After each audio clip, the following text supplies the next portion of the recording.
श्रोताओं नमस्कार, स्वागत करते हैं आपका इस परिचर्चा में। और आज बेहद खास दिन है। आज 1 जुलाई है और 1 जुलाई को हम डॉक्टर्स डे के रूप में सेलिब्रेट करते हैं, राष्ट्रीय डॉक्टर्स दिवस मनाते हैं। और इसी उपलक्ष्य में हमने आज 2 बेहद खास मेहमानों को अपने स्टूडियोज में आमंत्रित किया हुआ है। आपका हम परिचय करवा दें। Doctor R S. वर्मा, आप प्रोफेसर हैं व डीन हैं बुंदेलखंड शासकीय मेडिकल कॉलेज सागर में। और वहीं से हमारे बीच पधारे हुए हैं डॉक्टर मनीष जैन, आप एसोसिएट प्रोफेसर हैं मेडिसिन डिपार्टमेंट में बुंदेलखंड मेडिकल कॉलेज सागर से। आप दोनों मेहमानों का हम बहुत बहुत स्वागत करते हैं और चर्चा की शुरुआत करना चाहेंगे। सबसे पहले हम जानते हैं कि पिछले 1.5 साल से जो कोरोना का संक्रमण काल चल रहा है, बहुत कठिन दौर रहा है आम जनमानस के साथ साथ डॉक्टर्स फ्रेटर्निटी के लिए तो बहुत ही कठिन दौर रहा है, क्योंकि आम दिनचर्या के साथ एक इतनी बड़ी महामारी के साथ जूझना, लड़ना और जनता की सेवा करना, इस महामारी से उन्हें बाहर निकालना, जागरूक करना, उपचार करना, ये बहुत बड़ी चुनौती का काम था और जिसे सफलतापूर्वक आप लोगों ने अंजाम दिया है और लगातार अभी कर भी रहे हैं। ये निरंतर चलने वाली प्रक्रिया है और चल रही है जब तक कि हम इस पेंडेमिक पे, इस महामारी पे पूरी तरीके से काबू नहीं कर लेते हैं। तो सबसे पहले डॉक्टर आर.एस. वर्मा जी, आपसे हम ये जानना चाहेंगे कि बहुत लोगों की एक्सपेक्टेशंस का, अपेक्षाओं का बहुत भार होता है डॉक्टर्स के ऊपर, खासकर हम जब इतनी बड़ी महामारी से लड़ रहे होते हैं। तो आप लोगों ने इस पूरे समय को, कोरोना 1.0 पहली लहर और दूसरी लहर को कैसे आप लोगों ने एक चुनौती के रूप में स्वीकार किया और इसे सफलतापूर्वक आप अंजाम दे रहे हैं, आप क्या बताना चाहेंगे? आपका अनुभव क्या है? ये बात सही है कि कोरोना के इस दौर में डॉक्टरों को बहुत ही परेशानियों का सामना करना पड़ा है।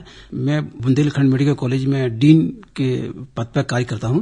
मेरी जिम्मेदारी बनती है कि हमारे जो समस्त डॉक्टर्स काम कर रहे हैं वो किसी बिना परेशानी के और बिना किसी समस्या के जो है अपना काम करते रहें।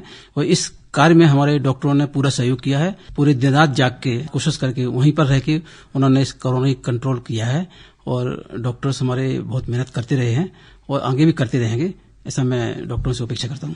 निश्चित रूप से बहुत बड़ी बात है। लगातार दिन रात जाग करके, लॉकडाउन का समय था, लोग घर में बैठे हुए थे, लॉकडाउन खत्म होने का, कोरोना महामारी खत्म होने का इंतजार कर रहे थे। लेकिन एक front line fighters, doctors fraternity, पूरी की पूरी डॉक्टर समुदाय की यदि हम बात करें, लगातार 24 घंटे दिन रात अपने व्यक्तिगत चीजों की परवाह किए बिना लगातार वो फ्रंट लाइन में लोगों की सेवा कर रहे थे। डॉक्टर मनीष जैन, आप हमारे साथ हैं। आपसे हम जानना चाहेंगे कि आपका अनुभव क्या रहा, क्योंकि आप लगातार ओपीडी में, ओपीडी से बाहर भी लगातार मरीजों की सेवा कर रहे थे। तो कैसे आपने ये संतुलन स्थापित किया? पेशेंट ही पेशेंट थे चारों तरफ जी।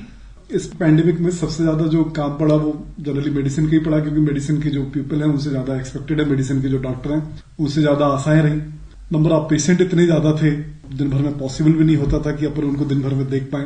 हॉस्पिटल पूरी फुल थी। वहां पे अगर आप राउंड लेने जा रहे हैं तो पता पड़ा आपको 5-5, 6-6 घंटे राउंड लेना है। अगर आप ओपीडी देख रहे हैं तो पता पड़ा 10-10, 11-11 घंटे तक आप ओपीडी देख रहे हैं।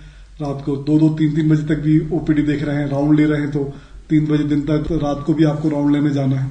तो ओवरऑल 1.5 महीने में कब संडे आ जाता था, कब मंडे हो जाता था, लगभग हमें 1.5 महीने में कुछ समझ में ही नहीं आया कि कैसे क्या काम चलता रहा, काम इतना था। लेकिन वो पेशेंट कहीं ना कहीं इतने लोग परेशान थे, इतनी सारी परेशानियां रहती थी, तो इतनी सब परेशानियों देख के लगता था कि अगर अपन काम नहीं करेंगे, अपन नहीं देखेंगे तो कौन देख पाएगा। अल्टीमेटली काम तो आपको एज ए डॉक्टर आपको देखना ही पड़ेगा। मैं 10 सर के उससे बताता हूँ, डीन सर के उससे बताता हूँ कि सर जनरली बहुत जल्दी सोने वाले लोगों में से, कि सर जनरली 10 बजे सो जाते हैं। सर को रात भर इतने फोन आते थे कि मैडम ने एक दिन बोल दिया कि अगले रूम में सोया करो करके, यहाँ पे सो के नींद और डिस्टर्ब होती है। तो ऐसे बहुत सारे ऐसे घरेलू वाक्या रहे, घरेलू चीजें। मतलब मैं तो, मुझे याद भी नहीं होगा कि 1.5 महीने में मैं घर में सोने के अलावा और नहाने के अलावा मैं घर में मैंने कोई काम करे होंगे। सिर्फ सोने जाता था और जैसे उठता था नहा के फिर से हॉस्पिटल के लिए आ जाता था। और रात को जब भी 11-12 बजे, 2 बजे जब भी पहुंचा तो सोने जाता था। बच्चों को भी मेरे ख्याल में मैंने इतने 7-8 महीने में, मेरा छोटा बच्चा जुलाई में हुआ था, तब भी कोविड ही था। जो थोड़ा बहुत बड़ा हुआ 1-2 महीने उसको मैंने देखा, और अभी भी लास्ट में 2-3 महीने ऐसे चलते रहे कि मुझे याद भी नहीं हो कब वो क्राउल करने लगा है, कब वो बैठने लगा है। तो डेफिनेटली एज ए डॉक्टर्स तो बहुत ज्यादा स्ट्रगल रहा, लेकिन फैमिली का सपोर्ट रहा। फैमिली के सपोर्ट से इतने रहे कि चीजें कहीं ना कहीं वो चीज है कि घर का चलता रहा करके हर चीज। निश्चित रूप से आपकी इस बात को सुनने के बाद आम जनता को एक नजरिया मिला होगा डॉक्टर्स के जीवन में झांकने का, क्योंकि हम बाहर से तो आपके जीवन को देखते हैं, लेकिन एक पारिवारिक जीवन भी आपके साथ होता है जो लगातार कहीं ना कहीं सैक्रिफाइस हो रहा होता है, उसके साथ कहीं ना कहीं समझौता करना पड़ता है। और आज का जो खास दिन है डॉक्टर्स डे की हम बात करें तो हम डॉक्टर्स के इन्हीं जज्बे को सलाम करते हैं कि इतनी सारी चुनौतियों के बीच में भी लगातार अपने पेशे को जस्टिफाई करते हुए समाज की सेवा में सबसे आगे रहें। Doctor Aditya Verma, dean medical college, आपसे हम ये जानना चाहेंगे कि डॉक्टर्स की जो पढ़ाई होती है, उनकी जो ट्रेनिंग होती है, उनका जो प्रैक्टिस होता है, वो बहुत टफ होता है, बहुत कठिन माना जाता है। लेकिन एक कोरोना जैसे संक्रमण काल से, एक ऐसी महामारी जो 100 साल में एक बार आई, पिछली बार यदि हम बात करें तो स्पेनिश फ्लू के बाद, तो क्या ऐसे समय के लिए मानसिक रूप से एक डॉक्टर हमेशा तैयार रहता है, या इस चुनौती के दौर में आपने अपने टीम के स्पिरिट को, मोटिवेशन को, मनोदशा को कैसे बना के रखा? क्योंकि मेडिकल कॉलेज की सर्विसेज, सेवाएं बहुत उल्लेखनीय हैं, खासकर इस दौर में। देखा जाए तो डॉक्टर्स शुरू से ही अपनी इसमें डॉक्टर लाइन में आने के लिए, एमबीबीएस करने के लिए शुरू से ही बहुत स्ट्रगल करते हैं। शुरू से एक कठिन परीक्षा पास करते हैं, जिसको पीएमटी बोलते हैं। उसके लिए बहुत तैयारी करने के बाद ही उसमें डॉक्टर्स निकल पाते हैं। तो वो शुरू से स्ट्रगल करते हैं और इतने वो स्ट्रगल करने के इतने आदी हो जाते हैं कि कोई भी कठिन परिस्थिति आए तो वो उसका सामना करने को तैयार रहते हैं। जहां तक रही कोविड-19 की बात, पेंडेमिक की बात, तो डॉक्टर्स तो अपने काम करने के लिए तैयार रहती हैं, पहले से स्ट्रगल रहती हैं, स्ट्रगल करते रहते हैं, तो उन्हें स्ट्रगल करने का अनुभव भी होता है और वो स्ट्रगल करते रहते हैं। इसमें उन्हें बहुत अपने आप को वो नहीं समझते हैं कि मैं इतना काम क्यों कर रहा हूं। वो पहले मरीज को देखते हैं, उनकी स्थिति की शपथ ले जाती है कि मरीज पहले है, हम बाद में हैं। तो इस तरह से जो है डॉक्टर्स हमारे बराबर कोशिश करते हैं, वो अपने आप को सब परिवार में, वो समाज में एडजस्ट करके काम करने की कोशिश करते हैं। और इस कोविड-19 में इनने भली भांति आके अपना इस काम को अंजाम दिया है। और इस काम में जो है कई बार बहुत परेशानी भी आती है। डॉक्टर्स को रात रात जगना पड़ता है, सुबह फिर आना पड़ता है, लेकिन फिर भी डॉक्टर्स हिम्मत नहीं हारता है। और कई बार तो ऐसा स्थिति आई कि मरीजों को देख के उनके अटेंडेंट जो है दूर भागते थे, लेकिन हमारा डॉक्टर्स एकदम अपना कोरोना बैरियर टाइप का बन के और मरीज के पास जाता था, उसका हालचाल पूछता था, उसका इलाज करता था, अपनी जान को जोखिम में डाल के वो अंदर जाता था, काम करता था। तो ऐसी कठिन दौर में आया है। उस समय ऐसी स्थिति थी कि डॉक्टर्स क्या करें, लेकिन डॉक्टर्स को तो इलाज करना है, अपने मरीज को बचाना है। उसका पहला उद्देश्य मरीज को बचाना रहता है, वो बचाता है। उसने कोशिश किया है और अपने आप को जो है उसने परिस्थिति के अनुसार ढाल के काम किया है। निश्चित रूप से ये जो कोशिश है और ये जो प्रयास है बहुत सराहनीय है। और आपने जैसा कि बताया कि पेशेंट फर्स्ट, डॉक्टर बाद में आता है और मरीज की सेवा सबसे पहले आती है। डॉक्टर मनीष जैन, आपसे हम ये जानना चाहेंगे कि आपने चूंकि बहुत लंबा दौर देखा, खासकर कोरोना काल में, तो अगर हम पहली लहर और दूसरी लहर की बात करें तो आपको कितना अंतर दिखाई देता है और कितना चुनौतीपूर्ण रहा ये दूसरी लहर की अगर बात करें तो? बेसिकली पहली लहर का जो टाइम था वो टाइम काफी लंबा था कि 4-5 महीने चलता रहा और एज सच एकदम से मतलब उसमें सडनली इतना नहीं हुआ जैसे जितना कोविड-2 में जितना एकदम से पेशेंट आए कि मतलब विद इन 1.5 महीने चला। लेकिन जब तक था तो तब तक पेशेंट इतने ज्यादा आए मतलब इन्फेक्शन जो इन्फेक्टिविटी रेट जो होती है कोविड-2 में बहुत ज्यादा थी। लहर 1 मतलब जो कोविड-1 था वो काफी दिन तक चला, लेकिन 3-4 महीने में पेशेंट 3-4 महीने तक आते रहे। नंबर ऑफ पेशेंट कभी भी ऐसे नहीं होता था कि अपने सागर जिले में 30-40 से 50 से ज्यादा पॉजिटिव निकल रहे हैं। लेकिन इसमें कोविड-2 में पर डे अपने यहाँ पे 400, 500 निकले। ऐसा सिस्टम अपना काफी अच्छा, गवर्नमेंट ने काफी अच्छे अरेंजमेंट कर रखे थे, लेकिन इतने पर डे की 400-500 निकले, उनके कारण से काफी दिक्कत हो गई। और इन्फेक्टिविटी रेट इतनी ज्यादा होने के कारण से कम पीरियड में बहुत सारे पेशेंट इकट्ठे हुए और उतने पेशेंट के लिए कहीं ना कहीं ऑक्सीजन की भी थोड़ी दिक्कत हुई। जो इंजेक्शन इसमें लगते थे रेमडेसिविर वगैरह, कहीं उनकी दिक्कत हुई। तो प्रिपेयरनेस एकदम से कितना आउटबर्स्ट होगा उतनी सिस्टम उसके लिए उतना नहीं था। और 1.5 महीने तक जो हालत रही उसमें काफी प्रॉब्लम हुई क्योंकि टाइम स्पान कम था और number of patient, infectivity rate बहुत ज्यादा रही इसमें। तो कोविड-1 कोविड-2 में बेसिक अंतर यही रहा। कोविड-2 बहुत कम समय के लिए रहा, ऑलमोस्ट 1.5 महीने, उसका 40-45 डे टाइम पीरियड रहा। लेकिन 45 डे में अगर पेशेंट की बात करें तो कोविड-1 से इसमें पेशेंट ऑलमोस्ट ट्रिपल टाइम मतलब 3 गुने ज्यादा रहे अपने सादर एरिया में, तो उसके कारण से थोड़ी सी दिक्कत है। तो जी, मतलब मूल अंतर ये रहा कि जो संक्रमण का दर था वो बहुत ज्यादा था। भले ही उसका समय कम था, लेकिन संक्रमण का दर बहुत ज्यादा था, इस कारण से बहुत चुनौतियां पेश आई। डॉक्टर वर्मा, आपसे हम ये जानना चाहेंगे कि हम लगातार बात कर रहे हैं कि एक लहर के बाद दूसरी लहर, दूसरी लहर के बाद तीसरी लहर, या आने वाले जितने भी लहर हो सकते हैं, तो क्या इसका कोई एक वैज्ञानिक आधार है? किसी गणना के आधार पर ये बातें कही जा रही हैं, या बस एक स्पेकुलेशन है, लोग खाली बस एक अटकल लगा रहे हैं कि ऐसा हो सकता है? और इसको रोकने का हमारे पास, एक आम जनता के पास, क्या कोई ऑप्शन है, क्या कोई विकल्प है? निश्चित तौर पर लहर को रोकना है, कोविड को इन्फेक्शन को बचाना है, तो अपने शासन ने जो गाइडलाइन दी है कि मास्क पहन के रखें, निश्चित दूरी बना के रखें और अपने समय समय पर हाथ धोते रहें और वैक्सीनेशन कराएं। तो इन सब चीजों में जो है जो इम्पोर्टेंट है वैक्सीनेशन है।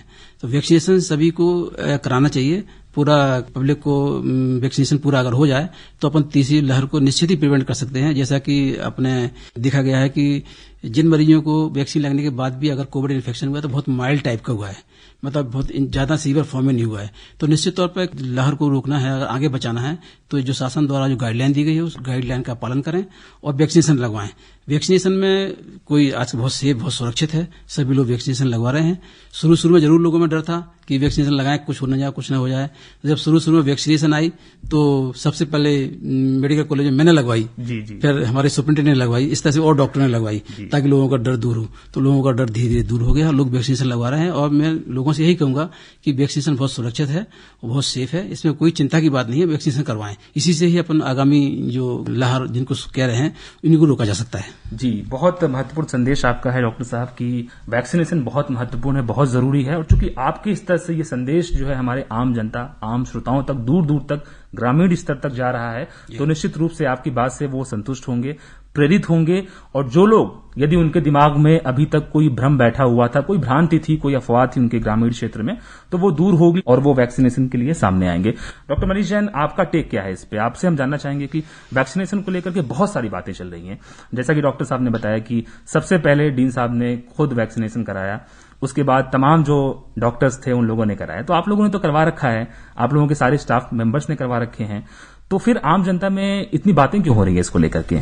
उसका जो मुझे सबसे बड़ा रीजन लगता है कि पहली बार कोई ऐसे एडल्ट वैक्सीनेशन के ऊपर इतना मास प्रोग्राम हो रहा है। जो कोई भी वैक्सीन होता है, जितनी भी वैक्सीन है, जनरली पीडियाट्रिक एज ग्रुप के वैक्सीन थे, और पीडियाट्रिक एज ग्रुप के बच्चों कोई भी जैसे जितनी भी वैक्सीन हो उनसे छोटे बहुत साइड इफेक्ट या छोटे बहुत कॉम्प्लिकेशन होते हैं। स्पेशली जब भी आप वैक्सीन कराएंगे तो पॉसिबिलिटी होती है, उसमें 50% से ज्यादा पॉसिबिलिटी होती है कि उसमें फीवर आएगा। तो बच्चों में ये लगता था, तो ये चीजें इतनी हाईलाइट नहीं होती थी क्योंकि बच्चा बहुत एक्सप्रेस नहीं करता है, बताता नहीं है, अपन को पहले से पता रहता था कि ऐसी चीजें दिक्कत हो रही। पहली बार ये चीजें एडल्ट में हुई या बड़ों को लगाना शुरू हुई तो वो इतना ज्यादा उसको बढ़ा चढ़ा के बोला गया, इतना बढ़ा चढ़ा के, क्योंकि बच्चे तो एक्सप्रेस नहीं करते थे तो उनकी चीजें नहीं सुनी जा रही थी। लेकिन जैसे ही एडल्ट में शुरू हुआ तो उनने फीवर को लेके या लोगों ने इतनी सारी भ्रांतियां फैलाई इसको लेके, तो भ्रांतियां बहुत ज्यादा हुई। और वास्तविकता में अगर देखा जाए आज के टाइम पे ऑलमोस्ट पूरे इंडिया में अगर देखे जाए तो फर्स्ट डोज वैक्सीनेशन के लगभग में 33 से 34 करोड़ लोगों को फर्स्ट डोज वैक्सीनेशन हो चुका है। तो इतने सारे वैक्सीनेशन के डोज होने के बाद भी अगर देखा जाए तो मेजरली कोई चीजें अफेक्टेड नहीं हुई है कि अपन सोचे कि हाँ कि इससे डेथ हुई हो या ऐसा कुछ इससे हुआ हो, ऐसा कुछ भी नहीं हुआ। लेकिन प्रॉब्लम यही हुई कि एडल्ट में पहली बार शुरू हुआ। वैक्सीन डेफिनेटली जैसे सर ने बताया है कि इसका सबसे बड़ा जो रोल है, अगर कोविड होता भी है वैक्सीन लगवाने के बाद में तो उनमें मॉर्टिलिटी जो हम लोग की तरह एक्सपीरियंस है, हमारे भी इस बार कोविड 2 में भी लगभग में 50 डॉक्टर और 50-60 के अराउंड जो हमारे वहां पैरामेडिकल स्टाफ है, अराउंड 100 लोग हमारे यहाँ के इन्फेक्टेड हुए। लेकिन देखा जाए कि कोई सिंगल कोई इस बार कैजुअलिटी या मॉर्टिलिटी नहीं हुई। या इवन जो लोग डॉक्टर्स में भी जो अगर इन्फेक्टेड ज्यादा हुए या जिनको ऑक्सीजन या वेंटिलेटर की जरूरत पड़ी तो उनने भी कहीं ना कहीं डोज नहीं लिए थे, उन्हीं को हुआ है। जनरल पब्लिक के भी देखे जाए कि जिनके दोनों डोज कंप्लीट थे या जिनने सिंगल डोज लगा रखा था उनको निमोनिया इतना नहीं हुआ।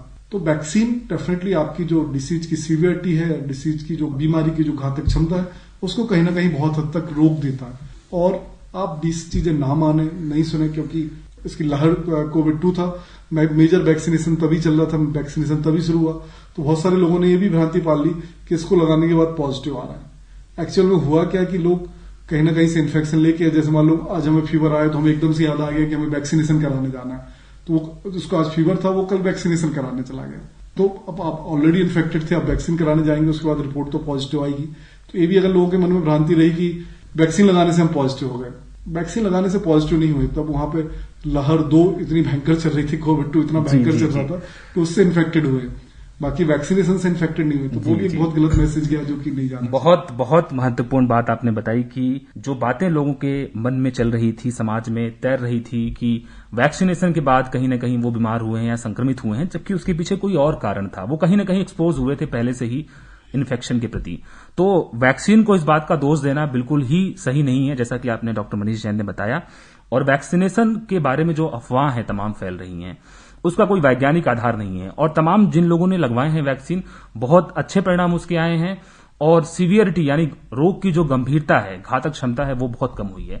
डॉक्टर आर एस वर्मा, आपको हम इस चर्चा से जोड़ना चाहेंगे और आपसे ये जानना चाहेंगे, जैसा कि आपने बच्चों की बात की और अभी आने वाले समय में बच्चों के ऊपर बहुत एक खतरे के रूप में इस बीमारी को देखा जा रहा है, तो इसके बारे में हमारी तैयारी क्या है और क्या ये भी एक अनुमान ही है या इसके बारे में कोई सत्यता है, कोई प्रमाण है? बच्चों के बारे में ऐसा अनुमान लगाया जाता है कि अगला जो लहर आएगी बच्चों की आएगी, लेकिन ऐसा देखा गया है कि जो अभी कोरोना 2 में जो इन्फेक्शन हुआ है वो कुछ बच्चों को भी इन्फेक्शन हुआ है, और उन बच्चों में बाद में देखा गया कि उनकी जांच ब्लड टेस्ट कराया गया, इसको सीरो सर्वे बोलते हैं, में कम से कम 40-50% बच्चे उसमें पॉजिटिव पाए गए हैं। तो उन बच्चों को तो संभावना होने की कम है, और चूंकि बच्चों की वैक्सीनेशन नहीं आई है अभी जो है, तो उस कारण से थोड़ा सा बच्चों को लेके ऐसी भ्रांति है कि बच्चों को की लहर आएगी। लहर आती है तो मेडिकल कॉलेज और सरकार जो है इसके लिए काफी व्यवस्था कर रही है, और हम लोग उसके लिए पूरी तरह से तैयार हैं। हमारे यहाँ वार्ड तैयार हैं, बच्चों के कर लिए गए हैं, बच्चों की पूरी व्यवस्था कर ली गई है।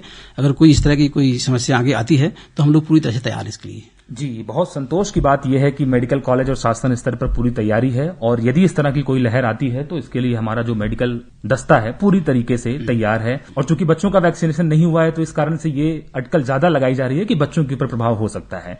ये इसका एक मोटा मोटा आधार है। आखिरी में बस चलते चलते डॉक्टर मनीष जैन, आपको हम जोड़ना चाहेंगे और आपसे ये जानना चाहेंगे कि हम कोविड के अनुरूप व्यवहार की बात करते हैं, कोविड एप्रोप्रिएट बिहेवियर, हमें आने वाली जितनी भी लहरों को रोकना है या कोरोना महामारी को एक अंतिम मुकाम तक पहुंचाना है, अंतिम अंजाम देना है, तो वो क्या होना चाहिए? कोविड एप्रोप्रिएट बिहेवियर की बात करें। बेसिकली अब जो सबसे ज्यादा मतलब लहर 2 जाने के बाद में, कोविड 2 जाने के बाद में जो सबसे ज्यादा अपना स्ट्रेस है, सबसे ज्यादा फोर्स है वो CAB के ऊपर है, कोविड एप्रोप्रिएट बिहेवियर के ऊपर ही है। क्योंकि अगर प्रॉपर कोविड एप्रोप्रिएट बिहेवियर रहेगा तो ही जाके अपन जो मान लो अपन कोविड 3 या लहर 3 की जो बात कर रहे हैं उसको रोका जा सकता है। समस्या बस ये होती है जनमानस में, या जो अपनी जैसी सोच होती है उसमें सबसे बड़ी समस्या ये कि जैसे कोई संकट हटे और अपना दिमाग उस चीज से डाइवर्ट हो जाता। अब वो धीरे धीरे जैसे कोविड कम हो गया, जब तक कोविड था तब तक लोग प्रॉपर मास्क लगा रहे थे, सोशल डिस्टेंस पालन कर रहे थे, मार्केट वगैरह इन चीजों से जाने से बच रहे थे। अपन जो लोग हैं बहुत सारे मनोरंजन और इन चीजों में बिलीव रखते हैं, शादी समारोह अपने लिए, मेला, ये चीजें बड़ी चीजें होती हैं। तो जैसे ही कोविड 2 का थोड़ा भी इंसिडेंस कम हुआ है तो जो सब चीजें अपन बहुत दिन से जो पढ़ते आ रहे थे, सुनते आ रहे थे, वो सब चीजें अपन ने खत्म कर दी। यही चीज फिर से अपन के लिए खतरा पैदा करती है। कोविड एप्रोप्रिएट बिहेवियर अपनाना सबसे ज्यादा जरूरी है अगर अपन को कोविड की तीसरी लहर बचाना है। स्पेशली जो सबसे जो बड़े जो सोर्स ऑफ इन्फेक्शन होते हैं वो रहता है गैदरिंग, कि ज्यादा से ज्यादा लोग जहां पे इकट्ठे हो रहे हैं। तो पहली तो कोशिश ये है कि ऐसे कोई प्रोग्राम ना करे जाए, क्योंकि अब जैसे मैं खुद जाता हूँ शादियों में या बाहर जाता हूँ, मार्केट में जाता हूँ या शादियों में जाते हैं, तो वैसे पब्लिक में देख के ऐसे लगता नहीं है कि 15 दिन पहले अपन चीजों से निकले हैं करके, या 20 दिन पहले यहाँ पे शहर की दुर्दशा कैसी थी या गांव की दुर्दशा कैसी थी।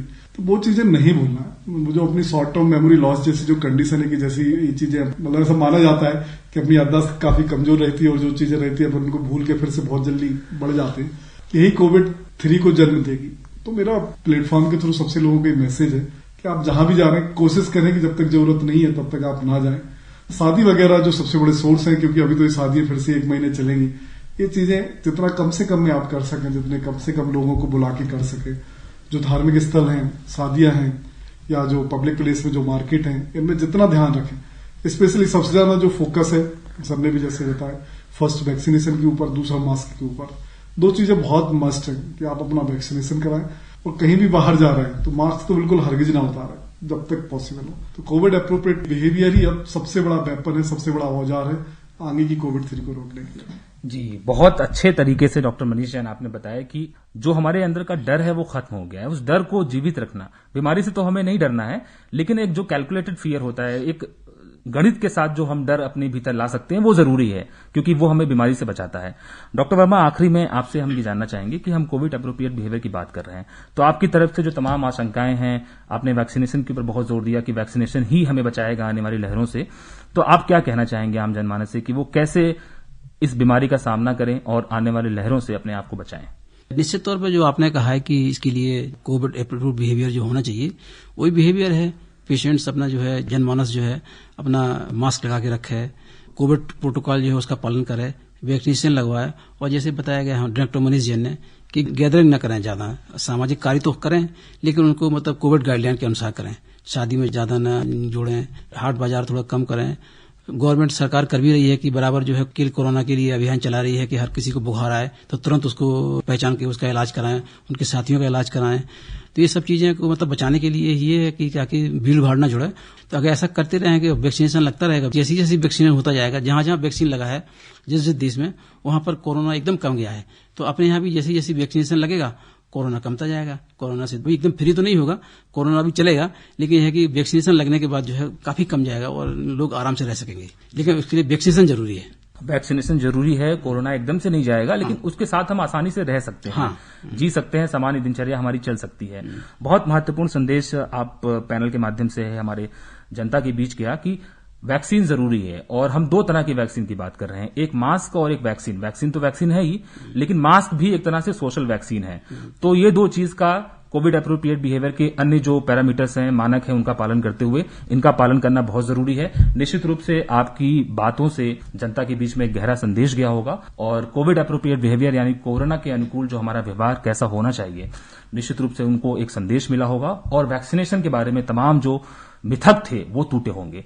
आप दोनों ही मेहमानों का बहुत बहुत शुक्रिया अदा करना चाहते हैं। Doctor R S. Verma, dean, Bundelkhand medical college से आप हमारे बीच आए, और doctor Manish Jain, associate professor, medicine विभाग, बुंदेलखंड मेडिकल कॉलेज से आप हमारे बीच आए और डॉक्टर्स डे के ऊपर आपने जनता से डॉक्टर्स के जीवन में जो घटित होने वाली घटनाएं हैं और कैसे कोरोना जैसे भयंकर महामारी में डॉक्टर्स ने सर्वाइव किया, डॉक्टर्स ने जनता को सर्वाइव किया, इसके बारे में आपने बहुत विस्तार से बताया। निश्चित रूप से उनको एक नजरिया मिला होगा डॉक्टर्स के जीवन में झांकने का और जानने का। बहुत बहुत शुक्रिया आप दोनों मेहमानों का। थैंक यू, धन्यवाद।